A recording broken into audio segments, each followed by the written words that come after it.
Hello दोस्तों, कैसे हैं। मैं अश्विनी कुमार जोशी एजे क्लासेस में आपका हार्दिक स्वागत एवं अभिनंदन करता हूं। दोस्तों, हम लगातार आपके लिए प्रैक्टिस सेट लेकर आ रहे हैं और आपको हम नए नए कॉन्सेप्ट लगातार सिखाने का काम कर रहे हैं। उसी कड़ी में हम आपके सामने फिर नए क्वेश्चनों की श्रृंखला लेकर आए हैं। बस वीडियो को आपको लास्ट तक देखना है। पसंद आए तो लाइक शेयर और सब्सक्राइब जरूर करना है। दोस्तों, जैसा कि आप देख रहे हैं, सवाल बहुत सारे एग्जामों में पूछा गया है, चाहे एसएससी का हो, चाहे बैंक का हो, चाहे रेलवे का हो। बहुत सारे एग्जामों में सवाल पूछा गया है और इस तरह के सवालों में हमेशा दो चीज पूछा जाता है, प्रिंसिपल पूछा जाता है और रेट पूछा जाता है। तो कैसे इसको हम बहुत आसानी से निकालेंगे, आज आपको हम सिखाते हैं। कह रहा है एक धनराशि साधारण ब्याज पर 2 साल में इतना हो जाता है, 5 वर्षों में इतना हो जाता है। तो मूलधन तथा रेट, जो आपका मूल सवाल है, उसमें केवल प्रिंसिपल पूछा गया है। तो दोस्तों, हो जाता है मतलब मिश्र धन, तो अमाउंट की बात कर रहा है। तो 2 साल में कितना हो जाता है मेरे दोस्तों, क्या दिया है, 2240 रुपए हो जाता है। और 5 साल में कितना हो जाता है, तो 2600 हो जाता है। दोनों का डिफरेंस कर देंगे तो आ जाएगा 3 साल में कितना हो जाएगा, ब्याज आएगा। यहाँ पर 3 साल का ब्याज कितना हो जाएगा मेरे दोस्तों, घटा लेंगे 0, 10 में से 4 जाएगा, जैसे घटाएंगे 10 में से 4 जाएगा 6 आएगा, 5 में से जाएगा तो 3 आएगा। 3 साल का ब्याज इतना हो गया, तो 1 साल का ब्याज कितना हो जाएगा, 3 एकम 3, 3 दूनी 6, 120 हो जाएगा। अब कहेंगे सर जी यहाँ पर ब्याज क्यों लिखा आपको, तो यहाँ समझा देते हैं थोड़ा सा। हो जाता है मतलब अमाउंट है, अमाउंट बराबर क्या होता है, प्रिंसिपल प्लस एसआई, और फिर अमाउंट बराबर क्या होता है, प्रिंसिपल प्लस एसआई। तो ब्याज तो अलग अलग होगा, जब घटाएंगे तो प्रिंसिपल से प्रिंसिपल कट जाएगा, तो बचेगा क्या हमारे पास, अमाउंट से अमाउंट भी कट जाएगा, तो केवल ब्याज ही तो बचेगा। इसीलिए ब्याज यहाँ पर आया है। तो 1 साल का ब्याज इतना है, तो 2 साल का निकाल लेंगे, तो 2 साल का ब्याज कितना हो जाएगा मेरे दोस्तों, 240। अभी हमारा अमाउंट है, तो प्रिंसिपल बराबर अमाउंट बराबर क्या होता है, प्रिंसिपल प्लस एसआई। अमाउंट कितना है 2240, और एसआई हमारा 2 साल कितना है 240।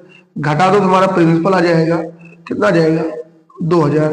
तो 2000 रुपये हमारा क्या हो जाएगा, प्रिंसिपल हो जाएगा। इस कैटेगरी से इस सवाल का आंसर हमारा 2000 हो जाएगा। हमारा मूलधन कितना हो जाएगा 2000। अब हमें दोस्तों रेट निकालना है, तो रेट कैसे फाइंड करेंगे, तो आप इसमें फार्मूला लगा दीजिए। एसआई बराबर क्या होता है, PRT बटे 100। तो एसआई कितना है मेरे दोस्तों, आप कहेंगे सर जी अगर 1 साल का रखेंगे तो, क्योंकि मूलधन तो बदलेगा नहीं, अगर यहाँ 120 रखेंगे तो 1 रखना पड़ेगा, 240 रखेंगे 2 रखना पड़ेगा, तो 120 ही रखते हैं। तो मूलधन कितना 2000 है। रेट निकालना है, टाइम 1 साल हो जाएगा, बटे कितना हो जाएगा, 2 0 2 0 कट जाएगा, 0 0 कट जाएगा, 2 6 12। तो रेट हमारा कितना हो जाएगा मेरे दोस्तों, 6% हो जाएगा। इस तरीके से इस सवाल को हम लगा लेंगे और इसका सबसे बेस्ट अप्रोच है। बाकी पूरा का पूरा हम आपको पढ़ाएंगे जब एसआई, तो सब कुछ बताएंगे, कैसे क्या होता है, कैसे क्या नहीं होता, इस पर आपको बने रहना है। ठीक है दोस्तों, आप इसका स्क्रीनशॉट लीजिए, फिर हम मिलते हैं आपको आगे। चलिए, स्क्रीनशॉट आपने ले लिया होगा। अब हम चलते हैं नेक्स्ट सवाल पर।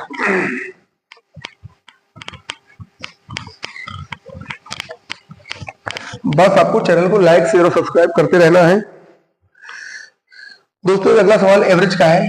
देखिए क्या कह रहा है, कह रहा है 5 बच्चों की औसत उम्र,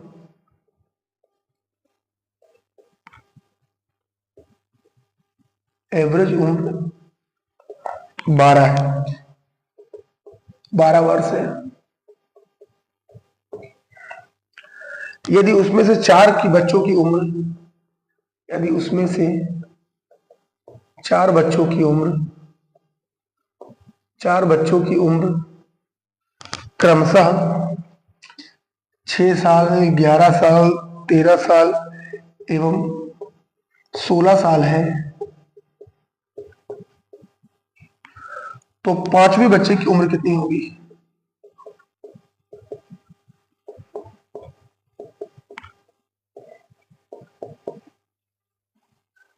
तो 5वें बच्चे की उम्र क्या होगी, कैसे निकालेंगे।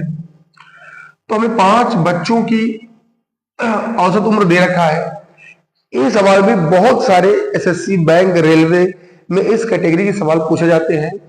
आज आपको हम इसका बेस्ट अप्रोच बताएंगे दोस्तों, ठीक है। बस आपको चैनल को लाइक, शेयर और सब्सक्राइब कर देना है, जिससे थोड़ा अपना फैमिली बड़ा हो सके। तो कह रहा है 5 बच्चों की एवरेज उम्र, तो औसत बराबर क्या होता है, पहले आप बताइए औसत बराबर होता क्या है।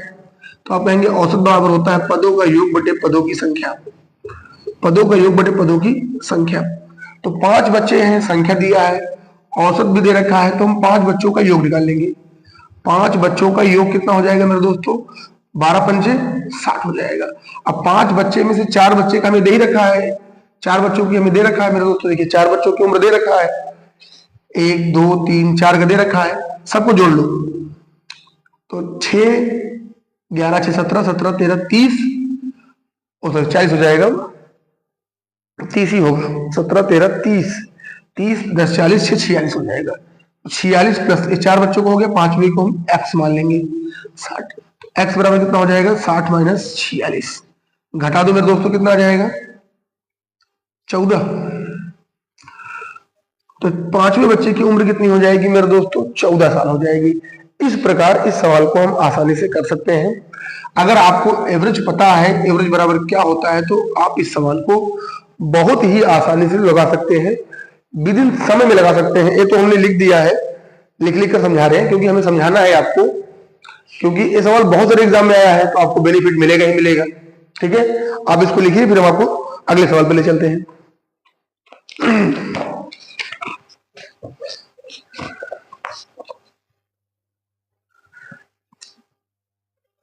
चलिए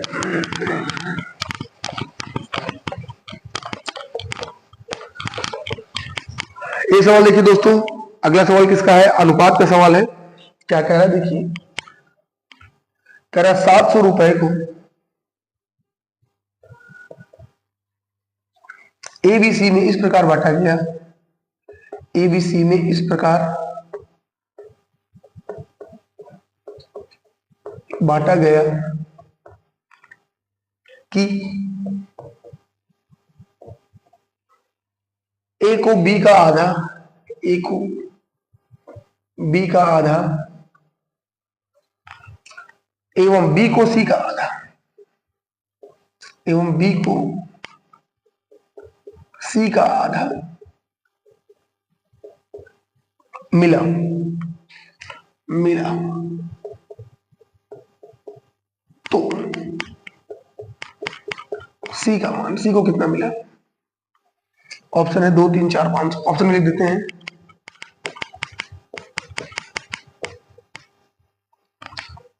ये सवाल है, ये भी सवाल बहुत सारे एग्जामों में आता है, लोग इसकी लैंग्वेज नहीं पकड़ पाते। कोई भी सवाल हो, वनडे एग्जाम हो, उसमें सवाल पूछा ही जाता है इस तरीके से। इस सवाल की लैंग्वेज क्या होती है लोग नहीं पकड़ पाते। आज आपको हम जो तरीका बताएंगे उससे आप बहुत ही आसानी से इस सवाल को लगा लेंगे। तो लैंग्वेज क्या है, इसको पकड़ना बहुत जरूरी है हमारे लिए। तो लैंग्वेज को पढ़ेंगे पहले और हम बताने का प्रयास करेंगे आपको। 700 रुपए को एबीसी में इस प्रकार बांटा गया कि ए को बी का आधा। तो यहाँ पर कितने लोग मेरे दोस्तों, ए है, बी है और सी है, 3 लोग है ना। अब जो सवाल कह रहा है पहले स्टेप में उसके करो, फिर दूसरे स्टेप में दूसरे चीज को करो, एक साथ करोगे तो दिक्कत हो जाएगी। कह रहा है ए को बी का आधा, ए को बी का आधा, अगर बी को 2 मिलेगा तो ए को कितना मिलेगा मेरे दोस्तों, 1 मिलेगा। ए को बी का आधा, ये हमारा पहला स्टेप हो गया। अब इसी में लगाने का प्रयास मत करिए, डायरेक्टली भी कर सकते हैं, लेकिन आप इसको थोड़ा एक लाइन और कर लीजिए। कह रहा बी को सी का आधा, बी को सी का आधा, तो आप इसको 4 मान के कर सकते हैं, लेकिन इस तरह मत करिए। बी को सी का आधा, तो अगर इसको 2 मिला होगा तो इसको 1 मिलेगा, बी को सी का आधा। अब अनुपात आपने पढ़ा है, 2 को इधर शिफ्ट कर दीजिए, 1 को इधर शिफ्ट कर दीजिए, मल्टीप्लाई कर लीजिए। आ तो वैसे भी जाएगा, लेकिन अगर आप इस तरह 2 स्टेप बना के करेंगे तो आसानी से आपका आ जाएगा। अब इसको सॉल्व कर लो मेरे दोस्तों। कह रहा है 700 टोटल है, और टोटल यहाँ कितना है 7। किसका मान निकाला, सी का, तो सी का कितना है 4 से गुणा कर दो, 7 से 7 कर जाएगा, कितना आ जाएगा 400। तो सी का हिस्सा कितना हो जाएगा 400। ठीक है, बहुत आसानी से इसको हम कर सकते थे, इसको बिना लगाए भी हम यहीं से कर सकते थे। सी का मान कितना 4, तो 4 का मल्टीपल ढूंढते 4 से यही कट रहा है डायरेक्टली, बाकी 2 3 4 5 तो कट ही नहीं जाता। ठीक है, इस तरह से हम इसको भी लगा सकते थे बहुत आसानी से। ठीक है, आप इसको लिख लीजिए, फिर हम आगे सवाल पर चलते हैं, 2 4 सवाल और करते हैं। क्या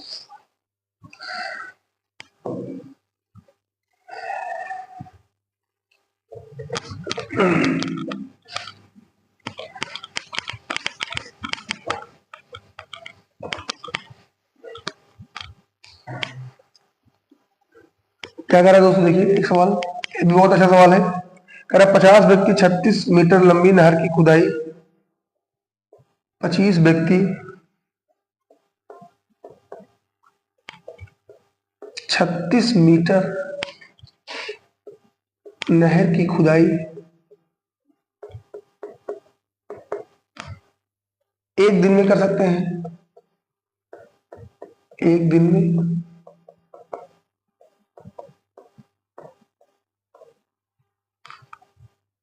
तो एक दिन में 108 मीटर, तो एक दिन में 108 मीटर लंबी नहर खोदने में कितने व्यक्तियों की आवश्यकता होगी?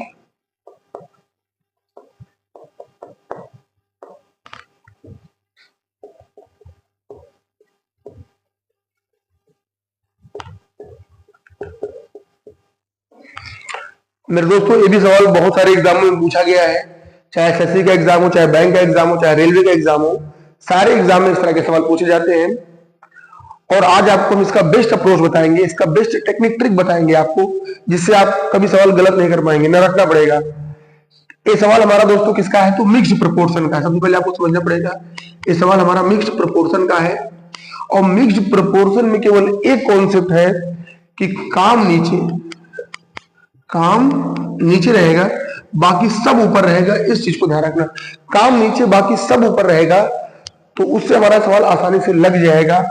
तो अब सवाल को पढ़िए, 25 व्यक्ति 36 मीटर नहर की खुदाई एक दिन में कर सकते हैं, तो एक दिन में 108 मीटर लंबी नहर खोदने में कितने व्यक्तियों की आवश्यकता होगी? तो यहाँ पर मेरे दोस्तों काम को समझना होगा। काम क्या है? यहाँ पर नहर का खोदना है। तो 25 व्यक्ति 36 मीटर नहर खोदते हैं, काम नीचे, कितने दिन में? एक दिन में। 25 व्यक्ति 36 मीटर नहर खोदते हैं, खोदने वाला काम नीचे होगा। इस बात को आपको समझना पड़ेगा कि 36 व्यक्ति हैं, काम नीचे होता है। अब कह रहा है 108 मीटर लंबी नहर खोदना है, कितने व्यक्ति चाहिए? एक ही दिन में खोदना है। तो नीचे नीचे कट जाएगा, 9 चौक 36, 9 1 कम 9, 9 2 18 कट जाएगा मेरे दोस्तों। 4 से कटेंगे 4 3 12, और एक्स का मान कितना आ जाएगा? 25 3 75। तो 75 आदमी हमें चाहिए उस नहर को खोदने के लिए। एक कॉन्सेप्ट है, इसको दिमाग में रखना, काम नीचे होगा बाकी सब ऊपर होगा। तो चाहे जितने व्यक्ति है, औरत है, लेबर है, आदमी है, मजदूर है, काम को पकड़ना है, काम को नीचे कर देना है, जिससे कि आप सवाल को आसानी से लगा सकें। नहीं तो सवाल तो प्रॉब्लम होगी आपको लगाने में। ठीक है दोस्तों, तो इसको लिखिए, फिर आगे सवाल पर चलते हैं।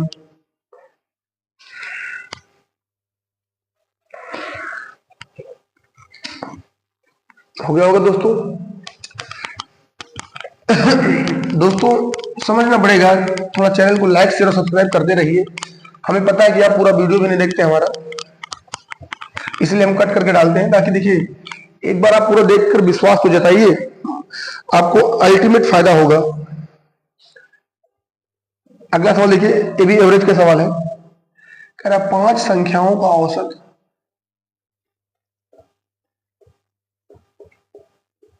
औसत 27 है। एक संख्या हटा दी जाए, एक संख्या हटा दी जाए तो औसत 25 हो जाता है।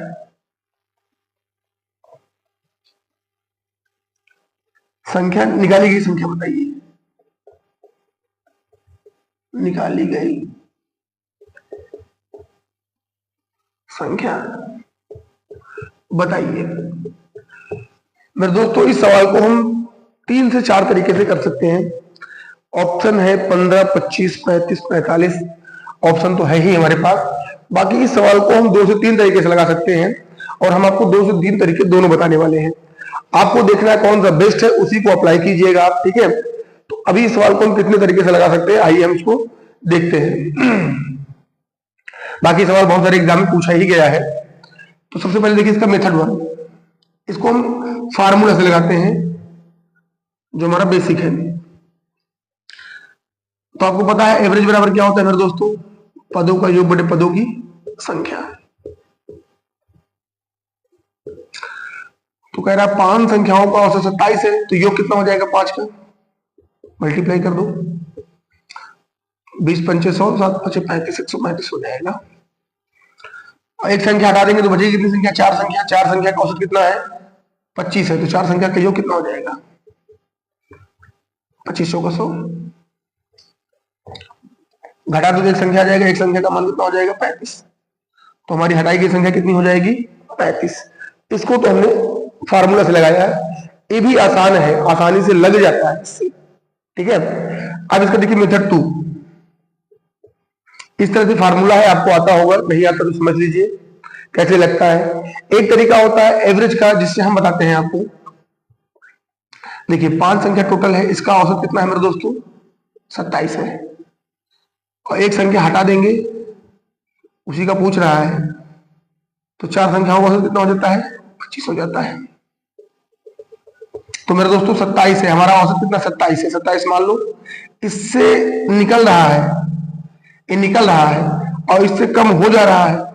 अगर कोई निकल रहा है, कम हो जा रहा है, इसका मतलब वो ज्यादा ले गया होगा। तो ज्यादा कितना ले गया मेरे दोस्तों 25, 2 और 2 एक एक में ले जाएगा, तो 4 में कितना हो जाएगा 8, और मान किसका निकालना है 1 का, भाग कर दो, और 27 और 8 जोड़ो कितना हो जाएगा 35। तो 35 यहाँ भी है, 35 यहाँ भी है मेरे दोस्तों। कॉन्सेप्ट है, इसको समझना पड़ेगा। जब हम आपको पढ़ाएंगे एवरेज, तो इसका आप आदी बन जाएंगे, और इसका यूज भी सिखाएंगे, इस तरीके का कहाँ का यूज होता है और कितना हेल्पफुल है, आप तब समझ पाएंगे कितना हमारे लिए इंपॉर्टेंट है। इसका तीसरा तरीका होता है मेरे दोस्तों, बहुत आसानी से लगा सकते हैं इसको भी। कह रहा है 5 संख्याओं का औसत कितना है 27 है, ये कॉमन सेंस से लगता है। एक संख्या हटाई गई तो 4 संख्या बची, तो हमारा औसत कितना हो गया 25, तो हमसे हटाई गई संख्या पूछ रहा है, तो कोई दिक्कत नहीं है। देखिए 5 संख्या थी, 27 हो गया, 25 हो गया, तो 2 कमी हो गया, 2 कम हो गया, इसका मतलब जो ले गया होगा वो 2 लेकर गया होगा, 2 लेकर गया होगा मेरे दोस्तों। तो 2 लेकर गया होगा, तो 4 में अगर 2 ले जाएगा कितना ले जाएगा 8 ले जाएगा, 8 ले जाएगा। तो इसका मतलब औसत का मतलब एक और होता है मेरे दोस्तों, बराबर बराबर बंटवारा। ये भी लोग समझ नहीं पाते, औसत का मतलब होता है बराबर बराबर बंटवारा। मतलब 5 लोग थे तो सबके पास 27 था, एक लोग निकल गए तो 25 हो गया, तो 2 लेकर गया होगा, 2 सबके हिस्से में से ले गया होगा, तो 2 चौके 8 ले गया होगा, तो 8 अगर और कर देंगे तो 35 हो जाएगा। तो जो व्यक्ति गया है वो 35 लेकर गया होगा, ठीक है। इसको तो हम लोग समझाएंगे, ये भी तरीका बताएंगे, ये भी तरीका बताएंगे, ये भी तरीका बताएंगे, लेकिन आज तक जिसमें कंफ्यूजन नहीं होता बच्चों को ये है, और कुछ सवालों में इसको भी यूज हम सिखाएंगे, ठीक है। तो आप आसानी से समझ पाएंगे। कैसा लगा आप कमेंट करके जरूर बताइए हमें, ठीक है। 1 2 3 तरीके से हमने बता दिया आपको। चलिए इसको स्क्रीनशॉट लीजिए, फिर आगे सॉल्व करते हैं।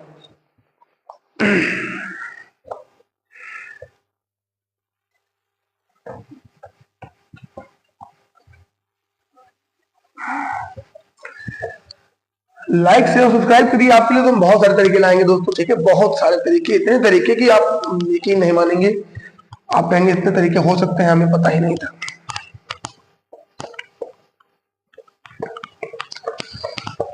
बस आपको हमारा सपोर्ट करना है थोड़ा, अपनी फैमिली बड़ी हो, लगभग 1000 हो जाएंगे तो हम लगातार काम ही करेंगे आपके लिए। कह रहा है 1 वर्ग का क्षेत्रफल, ये तो बहुत आसान सवाल है। 1 वर्ग का क्षेत्रफल 169 है, उसकी भुजा, भुजा की माप क्या होगी।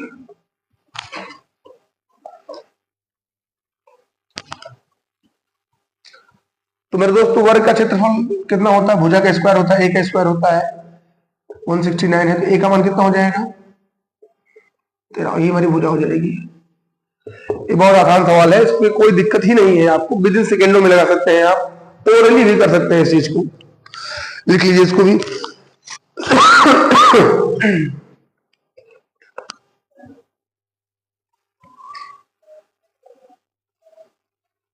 चलिए 2 सवाल और है, उसको करते हैं, फिर हम आगे मिलेंगे आपको कल।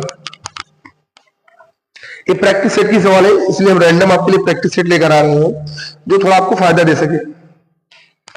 क्वेश्चन है, एक त्रिभुज की ऊंचाई बताइए।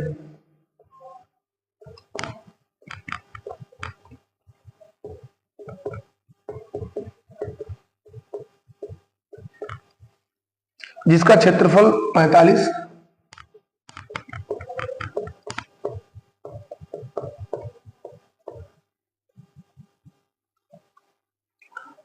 एवं आधार 15 सेंटीमीटर है। दोस्तों ये भी सवाल बहुत सारे एग्जाम में पूछा गया है, लोग इसको लगा नहीं पाते, कारण उनको फार्मूला ही नहीं पता होता।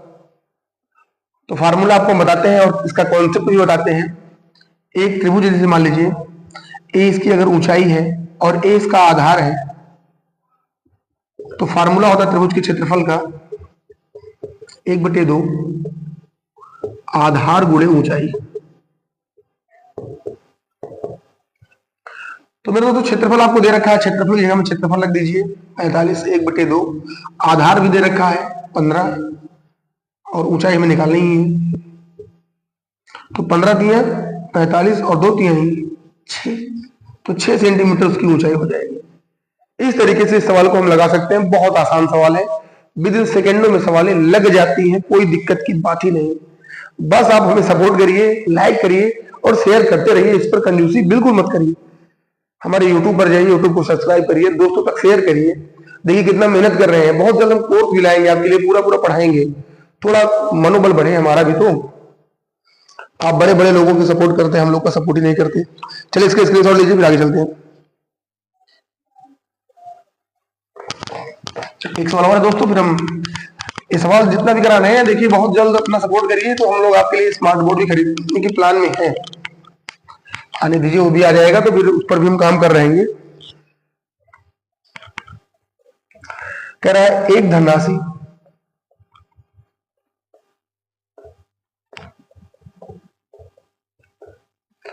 5% की दर से 3 साल में 3 साल एवं 4 साल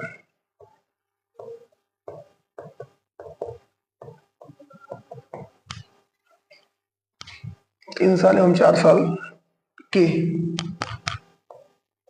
साधारण ब्याज का अंतर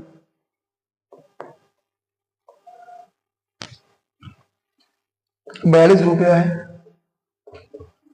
तो प्रिंसिपल बताइए। दोस्तों ये भी सवाल बहुत सारे एग्जाम में पूछा गया है। अब लोग इसमें ट्रिक कॉन्सेप्ट लगाते हैं, जबकि जरूरत नहीं है। अगर हमसे पढ़ेंगे तो आप कैसे लगाएंगे, आज आपको हम बता देते हैं। एकदम निचोड़ चीजें हैं मेरे दोस्तों, हम पढ़ाएंगे तो। सिंपल इंटरेस्ट की बात कर रहा है तो हम लोग SI बराबर फार्मूला नहीं पढ़ते। अगर रेट दिया हो तो R इंटू टी पढ़ते हैं हम लोग। क्या पढ़ते हैं? R इंटू टी पढ़ते हैं मेरे दोस्तों। तो 5 साल रेट है 5%, 3 साल और 4 साल, तो 5 की कितना हो जाएगा 15 और 5 चौकी कितना हो जाएगा 20। तो SI हमारा कितना हो गया 15% और 20% हो गया। इन दोनों का अंतर कितना हो गया 5% हो गया मेरे दोस्तों। और 5% का मान कितना दिया है 42 दिया है। अब आपको पता है कि परसेंटेज में कोई भी चीज अपने में कितना होता है 100, और SI है तो प्रिंसिपल हो जाएगा हमारा 100। तो 100 बनाने के लिए 20 से गुणा करेंगे तो 20 पंचे 100, इधर गुणा किया तो इधर भी 20 से गुणा होगा 840। तो हमारा मूलधन कितना हो जाएगा 840। ठीक है, बहुत आसान सवाल है। आपको हम पढ़ाएंगे पूरा टाइप वाइज पढ़ाएंगे, कॉन्सेप्ट वाइज बताएंगे, केस वाइज बताएंगे।